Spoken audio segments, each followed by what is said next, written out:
Okay so students, last video में हमने iron deficiency anaemia को डिटेल में डिस्कस कर लिया था। अब इस वीडियो में हम डिस्कस करेंगे सिड्रोब्लास्टिक एनीमिया और थैलेसीमिया को। So what is सिड्रोब्लास्टिक anaemia? Students, हमने पढ़ा है कि जो हमारा हीमोग्लोबिन है उसके दो पार्ट्स हैं, एक हीम है और ग्लोबिन है। हीम भी फर्दर दो चीज़ों से मिलकर बनता है, एक आयरन से और एक प्रोटोपोरफायरिन से। अब हमने ये कहा था कि अगर आयरन की डेफिशिएंसी की वजह से हीमोग्लोबिन की डेफिशिएंसी हो रही है तो उसे हम कहेंगे आयरन डेफिशिएंसी एनीमिया। लेकिन अगर क्या हो कि अगर प्रोटोपोरफायरिन की डेफिशिएंसी हो बॉडी में और उसकी वजह से हीम की सिंथेसिस ना हो और हीमोग्लोबिन की डेफिशिएंसी हो तो उसको हम कहेंगे सिड्रोब्लास्टिक एनीमिया। अब प्रोटोपोरफायरिन की डेफिशिएंसी क्यों हो सकती है? बेसिकली हमारे बॉडी में प्रोटोपोरफायरिन की सिंथेसिस होती है। हमने पढ़ा था बायोकेमिस्ट्री में, अगर आप लोगों ने पढ़ा हो हीम की सिंथेसिस को, तो ये मैंने पाथवे ड्रॉ किया है जो बेसिकली हीम की सिंथेसिस का पाथवे है, जिसमें हमारे पास सबसे पहले ग्लाइसिन और सक्सिनाइल को ए मिलकर अल्फा एमाइलिन लैवेलिनिक एसिड बनाते हैं। इस तरीके से स्टेप बाय स्टेप ये पूरा पाथवे चलता है और अल्टीमेटली हमारे पास प्रोटोपोरफायरिन की सिंथेसिस होती है। तो ये पाथवे होता है प्रोटोपोरफायरिन की सिंथेसिस का। अब इसमें हर स्टेप में कुछ ना कुछ एंजाइम इन्वॉल्व हो रही हैं, जैसे कि अगर ग्लाइसिन और सक्सिनाइल को है मिलकर अल्फा अमाइनो लैवेलिनिक एसिड बना रहे हैं तो यहाँ पर हमारे पास एंजाइम है अल्फा अमाइनो लैवेलिनिक एसिड सिंथेस। अगर इस एंजाइम की डेफिशिएंसी हो या ये एंजाइम इनहिबिट हो जाए तो क्या होगा? एएलए नहीं बनेगा और ये पूरा पाथवे आगे नहीं चलेगा, और जब पाथवे नहीं चलेगा तो प्रोटोपोरफायरिन की सिंथेसिस नहीं होगी और बॉडी में प्रोटोपोरफायरिन की डेफिशिएंसी होगी। उस वजह से क्या होगा कि हमें सिड्रोब्लास्टिक एनीमिया होगा। ओके स्टूडेंट्स, ये इसकी कॉज हो सकती है। अब जो है कौन कौन से एंजाइम आपने याद रखने, सबके नाम नहीं याद रखने, बस 3 मोस्ट इंपॉर्टेंट एंजाइम जो मोस्ट कॉमनली इन्वॉल्व होते हैं उनके नाम याद रख लेने। एएलए सिंथेस, एएलए डिहाइड्रेटेस और फिरोचिलिटेज एंजाइम, इन तीनों के नाम आप याद रख लें कि ये तीनों एंजाइम्स अगर बॉडी में डेफिशिएंट होंगे या इनकी इनहिबिशन होगी तो उसकी वजह से क्या होगा कि प्रोटोपोरफायरिन की सिंथेसिस नहीं होगी, और जब प्रोटोपोरफायरिन की सिंथेसिस नहीं होगी तो सिड्रोब्लास्टिक एनीमिया होगा। सही। वैसे बाकी एंजाइम्स की भी इनहिबिशन हो सकती है लेकिन मोस्ट कॉमनली ये तीन इन्वॉल्व होते हैं, इसलिए इन तीनों के नाम याद रखें। अब एंजाइम क्यों इनहिबिट हो रहे हैं? हमारे पास 3 एंजाइम हमने कहा कि एएलए सिंथेस, एएलए डिहाइड्रेटेस और फिरोचिलिटेस। ये तीनों एंजाइम अगर इनहिबिट हो या इनकी डेफिशिएंसी हो तो सिड्रोब्लास्टिक एनीमिया होगा। लेकिन इनकी इनहिबिशन या डेफिशिएंसी क्यों होगी? इसके कॉजेस क्या हो सकते हैं? अगर किसी को लेड पॉइजनिंग हो जाए तो लेड पॉइजनिंग में क्या होता है, इन एंजाइम की इनहिबिशन हो जाती है, जिसकी वजह से क्या होगा कि हीम सिंथेसिस का पाथवे रन नहीं करेगा और उससे प्रोटोपोरफायरिन की डेफिशिएंसी होगी। लेड पॉइजनिंग में हो सकती है। उसके अलावा अगर कोई अल्कोहलिक है तो अल्कोहलिज्म में भी ये एंजाइम डेफिशिएंट हो जाते हैं। उसके अलावा अगर किसी को विटामिन B6 की डेफिशिएंसी है, विटामिन B6 की डेफिशिएंसी की वजह से भी क्या होता है कि इन एंजाइम की सिंथेसिस नहीं होती है, और जब ये एंजाइम सिंथेसाइज नहीं होंगे तो फिर इवेंचुअली हमारे पास प्रोटोपोरफायरिन की डेफिशिएंसी होगी। सही। अब विटामिन B6 की डेफिशिएंसी की वजह से ऐसा क्यों होता है कि इनकी सिंथेसिस नहीं होगी? क्योंकि विटामिन B6 एज अ को फैक्टर काम करता है इन एंजाइम के सिंथेसिस में, यानी कि हमें एज अ को फैक्टर चाहिए विटामिन B6 अगर हम इन एंजाइम को सिंथेसाइज करना चाहते हैं बॉडी में।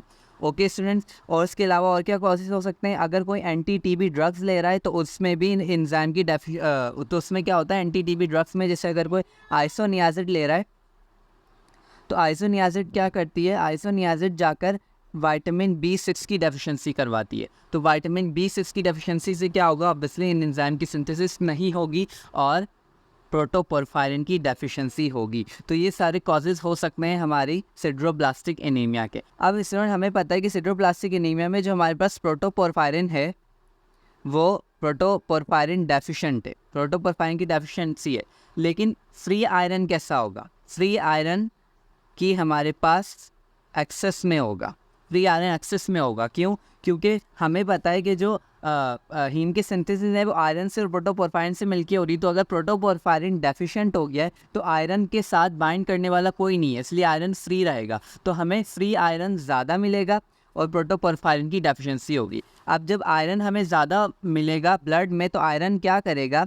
आयरन जाके हमारे आरबीसीज़ में लोड होगा, ये आरबीसीज़ है, आयरन जाके इनमें लोड हो जाएगा और रिंग की फॉर्म में अरेंज हो जाएगा।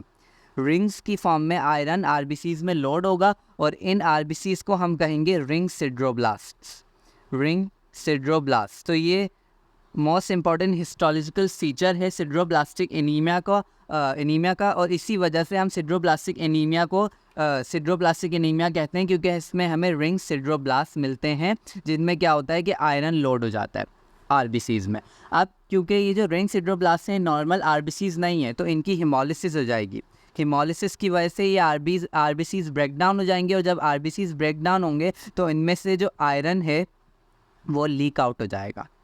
अगर इनकी जो मेम्ब्रेन है अगर वो रप्चर हो जाए तो जो आयरन लोड हुआ था वो बाहर निकल के बाहर आ जाएगा ब्लड में, तो ब्लड में आयरन की कंसंट्रेशन क्या होगी, बढ़ जाएगी, आयरन लीक आउट हो जाएगा हिमोलिसिस की वजह से। तो अब अगर हम इसमें लैब्स करवाएंगे तो लैब्स में हमें क्या फाइंडिंग्स मिलेगी हम वो देख लेते हैं। तो लैब्स में एक तो हम फेरेटिन देखेंगे। फेरेटिन हमें ऑब्वियसली ज़्यादा मिलेगा क्योंकि यहाँ पर मसला आयरन का तो है ही नहीं, आयरन तो बॉडी में सफिशिएंट प्रेजेंट है, तो आयरन के स्टोर्स भी ज़्यादा होंगे, तो फेरेटिन के लेवल ज़्यादा होंगे। उसके अलावा सीरम आयरन भी ज़्यादा होगा क्योंकि जो हिमोलिसिस हो रही है रिंग सिड्रोब्लास्ट की, उनसे आयरन लीक आउट होकर ब्लड में आ रहा है, तो सीरम आयरन ज़्यादा होगा। उसके अलावा क्या होगा, अगर हम ट्रांसफेरिन देखें तो ट्रांसफेरिन के लेवल्स इसमें कम होंगे क्योंकि बेसिकली आयरन तो बॉडी में सफिशिएंट है, तो इसलिए कैरियर्स को बॉडी कम कर देगी। उसके अलावा क्या होगा, हमारे पास परसेंटेज सेचुरेशन अगर देखें तो परसेंटेज सेचुरेशन हमें ज़्यादा मिलेगी क्योंकि जो आयरन लीक आउट हो रहा है आरबीसी से वो क्या करेगा, ट्रांसफेरिन के साथ बाइंड करेगा और ट्रांसफेरिन की जो साइट्स हैं उन्हें फिल कर देगा, जो बाइंडिंग साइट्स हैं ट्रांसफेरिन पर उन्हें फिल कर देगा। तो इसलिए जो परसेंटेज सेचुरेशन ऑफ ट्रांसफेरिन है वो ज़्यादा मिलेगी। और उसके अलावा हमें क्या होगा, अगर हम फ्री प्रोटोपोरफायरिन देख लें तो वो तो हमें ऑब्वियसली पता है कि फ्री प्रोटोपोरफायरिन हमारे पास कम होगा, इसीलिए सिड्रोब्लास्टिक एनीमिया हो रहा है। तो ये सारी लैब फाइंडिंग्स होंगी सिड्रोब्लास्टिक एनीमिया की। अब हम डिस्कस करते हैं थैलेसीमिया को। अब स्टूडेंट थैलेसीमिया क्या है? Thalassaemia is the quantitative disorder of globin chains, quantitative disorders of globin chains. इसमें क्या होता है कि जो ग्लोबिन चेन्स है वो डेफिशिएंट होती है, या तो उनकी डेफिशिएंसी होगी ग्लोबिन चेन्स की या फिर वो टोटली एब्सेंट होगी। अब ग्लोबिन चेन्स भी हमारे पास दो तरह की है, अल्फ़ा ग्लोबिन चेन्स है और बीटा ग्लोबिन चेन्स है। अब इसी की बेसिस पर हमारे पास थैलेसीमिया भी दो तरह का होता है। एक अल्फ़ा थैलेसीमिया होता है, अगर अल्फ़ा ग्लोबिन चेन एब्सेंट है तो अल्फ़ा थैलेसीमिया, अगर बीटा ग्लोबिन चेन एब्सेंट है या डेफिशिएंट है तो बीटा थैलेसीमिया होगा। तो पहले अल्फ़ा थैलेसीमिया को डिस्कस कर लेते हैं। तो अल्फ़ा थैलेसीमिया में क्या होगा कि अगर हम इसके कॉज को देखें जेनेटिक लेवल पर तो हमें ये पता चलता है कि जो अल्फ़ा थैलेसीमिया है वो जीन डिलीशन की वजह से होता है। हमने म्यूटेशन की टाइप्स पढ़ी हुई है इंटर में, तो जीन डिलीशन में क्या होता है कि अगर क्रोमोसोम है हमारे पास उस पर इस तरह से जीन्स प्रेजेंट हैं, उनमें से अगर कोई एक जीन या एक से ज़्यादा जीन एब्सेंट हो जाए या क्रोमोसोम का कुछ हिस्सा एब्सेंट हो तो उसको हम कहेंगे जीन डिलीशन। तो जीन डिलीशन की वजह से हमारे पास क्या होगा, अल्फ़ा थैलेसीमिया। अब जो अल्फ़ा ग्लोबिन चेन्स के लिए जो जीन्स होती हैं वो हमारे पास प्रेजेंट होती है क्रोमोसोम 16 पर, और क्रोमोसोम 16 पर 4 अल्फ़ा जीन्स प्रेजेंट होती हैं जो कि कोड करती हैं अल्फ़ा ग्लोबिन चेन्स को, ये 4 होती हैं नंबर में, सही है। अब क्या होगा कि अगर 4 में से कोई एक जीन डिलीटेड हो, एक अल्फ़ा जीन की डिलीशन हो, तो क्या होगा, एसिम्प्टोमेटिक होगा पेशेंट क्योंकि इतना ज़्यादा उस पर कोई इफ़ेक्ट नहीं होगा अल्फ़ा, क्योंकि बाकी जो 3 जीन्स हैं वो स्टिल प्रेजेंट है, तो वो नॉर्मली अल्फ़ा ग्लोबिन चेन्स की फॉर्मेशन कर रही होंगी, तो एक जीन डिलीशन से इतना इफ़ेक्ट नहीं होगा, इसलिए एसिम्प्टोमेटिक होगा पेशेंट। अगर 2 जीन डिलीटेड हो जाएं तो फिर क्या होगा, माइल्ड एनीमिया होगा, क्योंकि इसमें क्या होगा कि अब जो है अल्फ़ा ग्लोबिन चेन्स की फॉर्मेशन रिड्यूस हो जाएगी। अगर 3 जीन्स डिलीशन हो तो फिर क्या होगा कि बहुत ज़्यादा सीवियर एनीमिया होगा, और इस केस में क्या होगा कि हमारे पास अल्फ़ा जीन बहुत रिड्यूस हो जाएंगी, इतनी रिड्यूस हो जाएंगी कि तकरीबन एब्सेंट होंगी। तो क्या होगा, हमारे पास बीटा चेन टेट्रामर्स बनेंगे, बीटा चेन टेट्रामर्स बनेंगे। अब बीटा चेन टेट्रामर्स क्या होते हैं, इसके लिए हम थोड़ा सा हीमोग्लोबिन की टाइप्स को समझ लेते हैं। हमारे पास 3 तरह के हीमोग्लोबिन्स होते हैं। एक अडल्ट हीमोग्लोबिन होता है, इसे HbA कहते हैं, इसमें 2 अल्फ़ा चेन्स और 2 बीटा चेन्स होती हैं। एक हमारे पास हीमोग्लोबिन A2 होता है जिसमें 2 अल्फ़ा चेन्स होती हैं और 2 डेल्टा चेन्स होती हैं, और एक हमारे पास फीटल हीमोग्लोबिन होता है जिसे HbF कहते हैं। इसमें हमारे पास 2 अल्फ़ा और 2 गैमा चेन्स होती हैं। तो अब क्या होगा अगर हम अडल्ट हीमोग्लोबिन की बात करें, क्योंकि अडल्ट्स में जो मोस्ट अबंडेंट है वो HbA होता है। तो अल्फ़ा चेन के एब्सेंट होने की वजह से हमारे पास जो चेन्स प्रेजेंट हैं वो सिर्फ बीटा ग्लोबिन चेन्स प्रेजेंट है। तो नॉर्मली तो क्या होता है कि 2 अल्फ़ा और 2 बीटा मिलकर टेट्रामर बनाते हैं, लेकिन क्योंकि अल्फ़ा चेन्स एब्सेंट है तो इसमें सिर्फ बीटा चेन्स मिलकर टेट्रामर्स बनाएंगी। और जिस भी हीमोग्लोबिन में जिस भी आरबीसीज़ में ये वाला हीमोग्लोबिन होगा वो आरबीसीज़ एबनॉर्मल होगा और उसकी हीमोलिसिस हो जाएगी। और इस हीमोग्लोबिन को हम कहते हैं HbH हीमोग्लोबिन। HbH हीमोग्लोबिन जिसमें बीटा चेन टेट्रामर्स होते हैं, इनकी हीमोलिसिस हो जाती है क्योंकि एबनॉर्मल है। और उसके अलावा क्या हो, अगर 4 जीन डिलीशन हो, अगर चारों जीन ही एब्सेंट हो जाएं तो क्या होगा, हमारे पास गैमा चेन टेट्रामर्स बनेंगे, गैमा चेन टेट्रामर्स बनेंगे और फीटल लाइफ में ही डेथ हो जाएगी, फीटल लाइफ में ही डेथ हो जाएगी। क्योंकि क्या होगा कि अगर हम HbF हीमोग्लोबिन की देखें तो फीटस में हमारे पास फीटल हीमोग्लोबिन अबंडेंटली प्रेजेंट होगा। अब क्योंकि इसमें क्या है, चारों जीन्स डिलीशन है तो अल्फ़ा चेन्स बिल्कुल एब्सेंट है, तो अल्फ़ा चेन बिल्कुल एब्सेंट होंगी तो क्या होंगी, सिर्फ गैमा चेन्स प्रेजेंट होंगी, तो गैमा चेन टेट्रामर्स बनेंगे। लेकिन ये हीमोग्लोबिन भी एबनॉर्मल है तो आरबीसीज़ की हीमोलिसिस होगी और सीवियर हीमोलिसिस की वजह से फीटस की डेथ हो जाएगी। तो ये अल्फ़ा थैलेसीमिया था। अब सेकंड है हमारे पास beta thalassemia. So beta thalassemia में क्या होता है students, beta thalassemia gene mutation की वजह से होता है। और जो बीटा ग्लोबिन चेन्स के लिए जो हमारे पास जीन होती है बीटा जीन, वो प्रेजेंट होती है क्रोमोसोम नंबर 11 पर और 2 बीटा जीन्स होती हैं, ये 2 होती हैं नंबर में बीटा जीन्स। तो अगर नॉर्मली में देखूँ तो एक बीटा जीन ये है, एक बीटा जीन ये है, जो एक फादर से आ रही है और एक मदर से आ रही है, ये नॉर्मल है। ये नॉर्मली क्या कर रही हैं, बीटा चेन्स की फॉर्मेशन कर रही हैं। लेकिन क्या हो सकता है कि एक बीटा जीन बिल्कुल नॉर्मल हो और एक डिफेक्टिव हो, उसकी वजह से क्या होगा, ये जो मैंने बी के ऊपर प्लस साइन बनाया है इसका मतलब है डिफेक्टिव। तो बी प्लस जब भी मैं शो करूँगा ये शो करेगा कि जो बीटा चेन्स हैं वो डेफिशिएंट है हमारे पास, यानी कि बीटा चेन्स एब्सेंट नहीं है, डेफिशिएंट है, स्टिल बीटा चेन्स प्रेजेंट हैं। और अगर मैं बीटा नॉट लिखूँगा तो वो ये रिप्रेजेंट करेगा कि जो बीटा चेन्स हैं वो बिल्कुल एब्सेंट हैं। सही है। तो इस केस में क्या है, एक जीन नॉर्मल है और एक जीन डिफेक्टिव है जो कि डेफिशिएंट बीटा चेन्स की फॉर्मेशन कर रही है।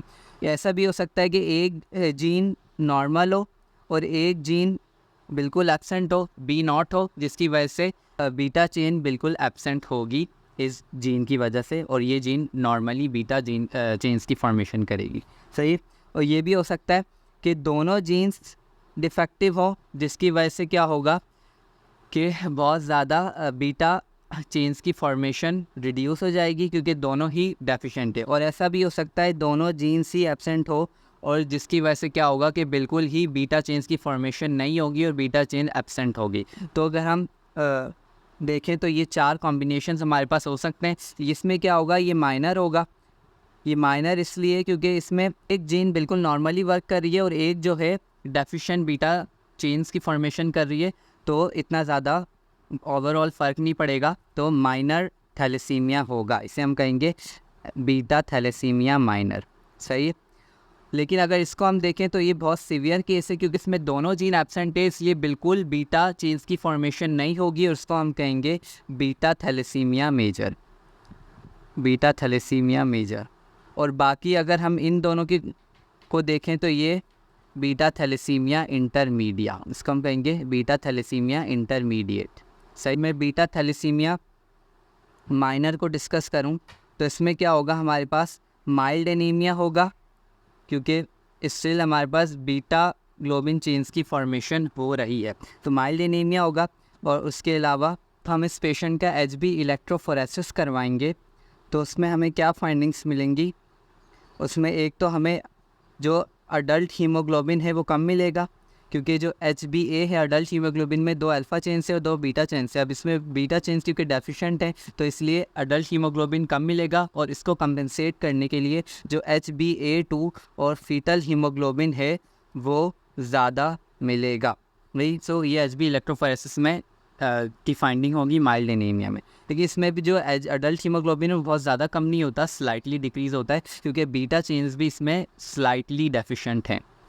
सही। लेकिन अगर हम in contrast beta thalassaemia major की बात करें तो उसमें क्या होगा स्टूडेंट्स, हमारे पास बीटा ग्लोबिन चेन्स बिल्कुल एब्सेंट है। तो हमारे पास कौन सी चेन्स होंगी? अल्फ़ा चेन्स प्रेजेंट होंगी। तो अल्फ़ा ग्लोबिन चेन टेट्रामर्स इसमें बनेंगे, अल्फ़ा ग्लोबिन चेन टेट्रामर्स बनेंगे। ये अल्फ़ा चेन टेट्रामर्स प्रेसिपिटेट होंगे आरबीसीज़ में, और प्रेसिपिटेट होकर ये आरबीसीज़ को डिस्ट्रॉय करेंगे, उनकी मेम्ब्रेन को डैमेज करेंगे, और उसकी वजह से हीमोलिसिस होगी और सीवियर हीमोलिसिस होगी, सीवियर हीमोलिसिस होगी। इसमें सीवियर हीमोलिसिस होगी, एक तो लिवर में होगी और एक स्प्लीन में होगी। अब क्योंकि बहुत ज़्यादा हीमोलिसिस हो रही है तो लिवर और स्प्लीन पर वर्कलोड बढ़ेगा, और वर्कलोड बढ़ने की वजह से इनकी हाइपरट्रॉफी हो जाएगी, जिसको हम कहेंगे हेपेटोमेगैली, हेपेटोमेगैली होगी और स्प्लीनोमेगैली होगी। तो हमें ये दोनों फीचर्स मिलेंगे बीटा थैलेसीमिया मेजर में, कि एक तो हेपेटोमेगैली होगी, स्प्लीनोमेगैली होगी। स्टूडेंट बहुत ज़्यादा क्योंकि आरबीसीज़ की जो है वो डिस्ट्रक्शन हो रही है, हेमोलिसिस हो रही है, तो बॉडी क्या करेगी, उसे कंपनसेट करने के लिए आरबीसीज़ की फॉर्मेशन को इंक्रीज़ करेगी।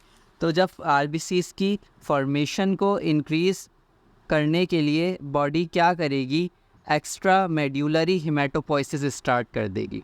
एक्स्ट्रा मेड्यूलरी हिमेटोपोइसिस का मतलब ये है कि उन बोन्स में भी आरबीसीज़ की फॉर्मेशन स्टार्ट हो जाएगी जिन बोन्स में यूजुअली आरबीसीज़ की फॉर्मेशन नहीं होती, जैसे कि स्कल बोन्स में आरबीसीज़ की फॉर्मेशन स्टार्ट हो जाएगी।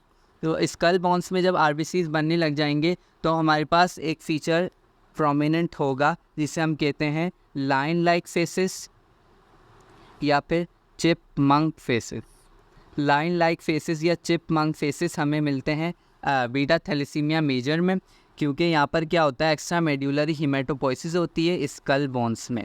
सही। तो ये आपने फीचर्स याद रखने, एक तो हेपेटोमेगैली होगी, एक स्प्लीनोमेगैली होगी, और चिपमंक फेसिस या लाइन लाइक फेसिस मिलेंगे। और जब हम इनका HB इलेक्ट्रोफोरेसिस करवाएंगे तो उसमें हमें क्या फ़ीचर्स मिलेंगे, HbA बिल्कुल एब्सेंट होगा क्योंकि बीटा ग्लोबिन चेन्स बिल्कुल एब्सेंट है, और उसको कंपनसेट करने के लिए HbA2 और HbF बहुत ज़्यादा इंक्रीज़ होंगे।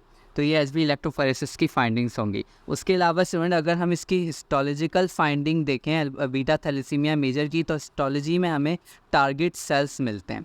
अब टारगेट सेल्स क्या होते हैं? टारगेट सेल्स बेसिकली आरबीसीज़ ही होते हैं, और वो आरबीसीज़ तरह के होते हैं कि उनका जो पेरिफेरल रीजन है आरबीसीज़ का वो डार्क होता है, और जो सेंट्रल रीजन होता है वो भी डार्क होता है, क्योंकि जो पेरिफेरल रीजन में है वो हीमोग्लोबिन प्रेसिपिटेट होता है, हीमोग्लोबिन एक्यूमुलेट हुआ हुआ होता है, सेंटर में भी हीमोग्लोबिन एक्यूमुलेट होता है, लेकिन जो बीच का रीजन है वो पेलर इन कलर होता है। तो ऐसे आरबीसीज़ को हम कहते हैं टारगेट सेल्स। तो ये हिस्टोलॉजिकल फाइंडिंग होती है बीटा थैलेसीमिया मेजर की। सो स्टूडेंट्स, यहाँ तक हमारे पास हमने माइक्रोसिटिक एनीमिया को डिस्कस कर लिया। अब नेक्स्ट वीडियो में हम मैक्रोसिटिक एनीमिया को डिस्कस करेंगे।